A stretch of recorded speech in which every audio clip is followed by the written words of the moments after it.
Hi, and welcome back to our Gospel of John reading. We are now in chapter 19, and just got obviously this is going to be super important, although all are. We are diving into the chapter regarding his crucifixion, and let me just tell you that I am excited about the chapter right after. So it starts, Pilate then took Jesus and scourged him, and the soldiers twisted together a crown of thorns and put it on his head, and put a purple robe on him.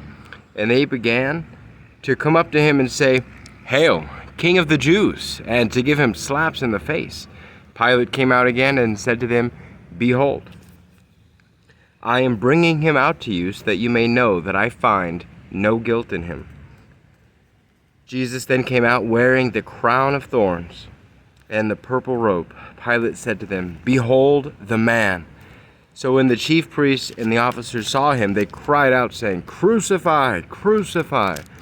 Pilate said to them, "Take him yourselves and crucify him, for I find no guilt in him." The Jews answered him, "We have a law, and by that law he ought to die, because he made himself out to be the Son of God."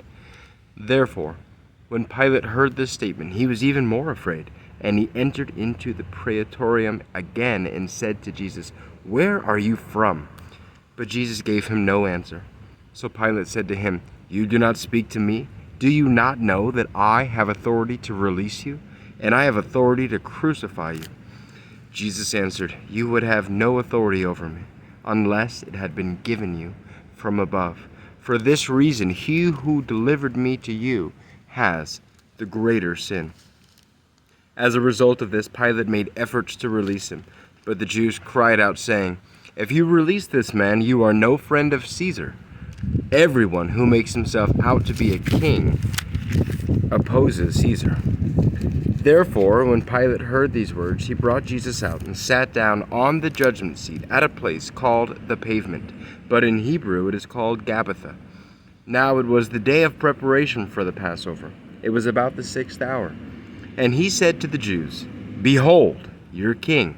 So they cried out, "Away with him! Away with him! Crucify him!" Pilate said to them, "Shall I crucify your king?" The chief priests answered, "We have no king but Caesar." So he then handed him over to be crucified. They took Jesus, therefore, and he went out bearing his own cross to the place called the Place of a Skull, which is called in Hebrew Golgotha. There they crucified him, and with him 2 other men, one on either side, and Jesus in between. Pilate also wrote an inscription and put it on the cross. It was written, "Jesus the Nazarene, the King of the Jews." Therefore, many of the Jews read this inscription, for the place where Jesus was crucified was near the city, and it was written in Hebrew, Latin, and in Greek. So the chief priests of the Jews were saying to Pilate, "Do not write the King of the Jews, but that he said, 'I am the King of the Jews.'" Pilate answered, "What I have written, I have written."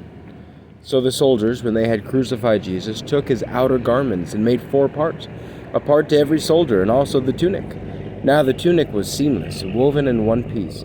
So they said to one another, "Let us not tear it, but cast lots for it, to decide whose it shall be." This was to fulfill the scripture, "They divided my outer garments among them, and for my clothing they cast lots." Therefore the soldiers did these things. But standing by the cross of Jesus were his mother, and his mother's sister, Mary the wife of Clopas, and Mary Magdalene. When Jesus then saw his mother and the disciple whom he loved standing nearby, he said to his mother, "Woman, behold your son." Then he said to his disciple, "Behold your mother." From that hour the disciple took her into his own household. After this, Jesus, knowing that all things had already been accomplished to fulfill the scripture, said, "I am thirsty." A jar full of sour wine was standing there, so they put a sponge full of the sour wine upon a branch of hyssop and brought it up to his mouth. Therefore, when Jesus had received the sour wine, he said, "It is finished." And he bowed his head and gave up his spirit. Then the Jews, because it was the day of preparation, so that the bodies would not remain on the cross on the Sabbath, or that Sabbath was a high day, asked Pilate that their legs might be broken and they might be taken away. So the soldiers came and broke the legs of the first man of the other, and of the other who was crucified with him. But coming to Jesus, when they saw that he was already dead, they did not break his legs. But one of the soldiers pierced his side with a spear, and immediately blood and water came out. And he who has seen it has testified, and his testimony is true. And he knows that he is telling the truth, so that you also may believe. For these things came to pass to fulfill the Scripture. Not a bone of him shall be broken. And again, Scripture says, they shall look on him whom they pierced. After these things, Joseph of Arimathea, being a disciple of Jesus, but a secret one for fear of the Jews, asked Pilate that he might take away the body of Jesus. And Pilate granted permission. So he came and took away his body. Nicodemus, who had first come to him by night, also came, bringing a mixture of myrrh and aloes, about 100-pound weight. So they took the body of Jesus and bound it in linen wrapping with the spices, as is the burial custom of the Jews.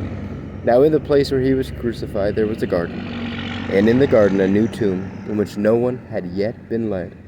Therefore, because of the Jewish day of the preparation, since the tomb was nearby, they laid Jesus there. So much more to go over with that, guys. And I'm sure that many of you know this, but even though it's difficult to go over, just know that in order to have a house, you have to have that foundation. And in order for our salvation, we needed the Lord's sacrifice of himself to pay for our sin on our behalf. And he was the only one qualified.